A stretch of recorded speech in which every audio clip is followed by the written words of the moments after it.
হয়েছে সেটিতে বাংলাদেশ অবশ্যই ডমিনেট করেছে, বাট শ্রীলঙ্কাও ম্যাচ ড্র হয়েছে, শ্রীলঙ্কাও কিন্তু কম ফাইট ব্যাক করেনি। সো একই সমতলে থেকে দুদল এসএসসিতে মুখোমুখি হচ্ছে সিরিজের দ্বিতীয় শেষ ম্যাচে, এবং দুদলের অভিন্ন লক্ষ্য।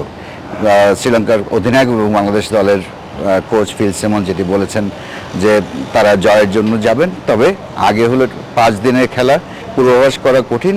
সেশন বাই সেশন ম্যাচের হয়তো মোড় বদল হবে, বাট এখানে সবচেয়ে বড় সমস্যা যেটি হবে দৃষ্টিনন্দন মাঠ সিংহলী স্পোর্টস ক্লাব গ্রাউন্ড, কিন্তু প্রচণ্ড গরম। মানে এই গরমে পরপর দুটো ম্যাচের এই ম্যাচটা যেহেতু ধারণা করা হচ্ছে যে ব্যাটিং সহায়ক হবে, ফিল্ডিং দলকে যদি প্রথম ইনিংসে বেশ করে ফিল্ডিং দলকে অনেক স্ট্রাগল করতে হবে মেন্টালি এবং ফিজিক্যালি। এবং আশার কথা যে বাংলাদেশ দলের কোচ ফিল সিমন্স বলেছেন যে কলম্বোতে 5 দিন খেলে মানে অনুপ্রেরণাটাই নিয়ে এসছে, তাদের সেই ক্লান্তি নেই, দলের মোরাল খুব হাই।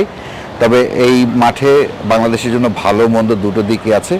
এই মাঠেই 2001 সাল এশিয়ান টেস্ট চ্যাম্পিয়নশিপের ম্যাচে মোহাম্মদ আশরাফুল সর্বকনিষ্ঠ সেঞ্চুরিয়ানের রেকর্ড গড়েছিলেন। আবার এই মাঠে আগের 3টে ম্যাচে যে কটি ম্যাচ বাংলাদেশ শ্রীলঙ্কার এগেনস্টে খেলেছে সিংহলী স্পোর্টস ক্লাব গ্রাউন্ডে, সেই 3টে ম্যাচই বাংলাদেশ বড় ব্যবধানে হেরেছে।